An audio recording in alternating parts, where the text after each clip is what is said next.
অবশেষে team Tigers ভক্তদের মুখে ফোটালো হাসি। সব সমালোচনার অবসান ঘটিয়ে মেহেদী হাসান মিরাজও রিভিউয়ের পরামর্শ দিয়ে দলকে এনে দিলেন সেরা সাফল্য। বোলিংয়ে ফ্যান্টাস্টিক শরীফুল ইসলাম, লেগি রিশাদ হোসেন ওয়াও, রান দেয়ায় কিপ্টে মুস্তাফিজুর রহমান, মোহাম্মদ সাইফুদ্দিন সুযোগ কাজে লাগালেন শতভাগ।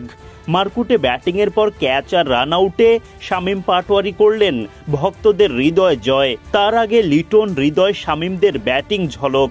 এমন দুর্দান্ত টিম পারফরম্যান্সের দিনে দারুণ জয় তুলে নেয় বাংলাদেশ। সিরিজে এলো সমতা। বাংলাদেশের করা ১৭৭ রানের জবাবে ব্যাট করতে নেমে টাইগার বোলার ও ফিল্ডারদের তোপের মুখে পড়েন লঙ্কান ব্যাটাররা। দ্বিতীয় ওভারের পঞ্চম বলে পয়েন্ট অঞ্চল থেকে সরাসরি থ্রোতে কুশল মেন্ডিসকে রান আউট করেন শামীম পাটোয়ারি। উল্লাসে ফেটে পড়েন তিনি। শরীফুল ইসলামের হাত ধরে দ্বিতীয় উইকেটের দেখা পায় বাংলাদেশ। রিশাদের দারুণ একটা ক্যাচে এবার বিদায় নিতে হয় কুশল পেরেরাকে। শরীফুল তার দ্বিতীয় শিকারে পরিণত করেন আভিষ্কা ফার্নান্দোকে।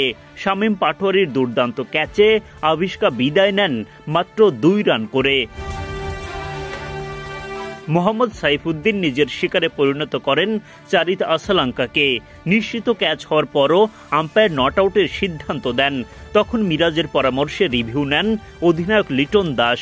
তাতে হাসি ফোটে বাংলাদেশ দলে। মাত্র ৩০ রানের মধ্যে এক হালি উইকেট তুলে নেয় বাংলাদেশ।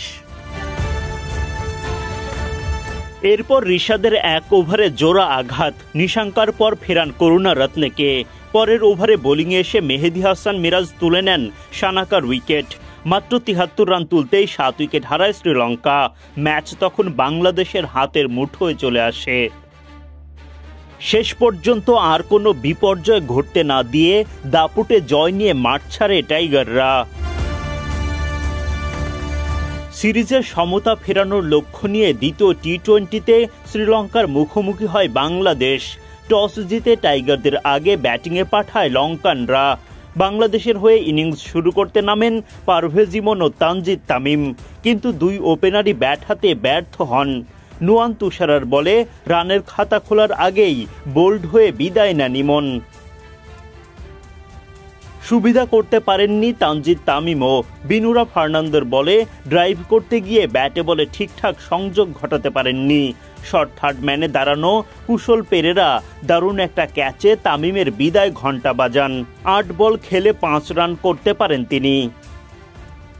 প্রথম ২ ওভারে মাত্র ৭ রানের মধ্যে জোড়া উইকেট হারায় বাংলাদেশ। তখন দলের হাল ধরেন অধিনায়ক লিটন দাস ও তাওহিদ হৃদয়। ধীর গতিতে ব্যাট চালিয়ে রান বাড়াতে থাকেন তারা।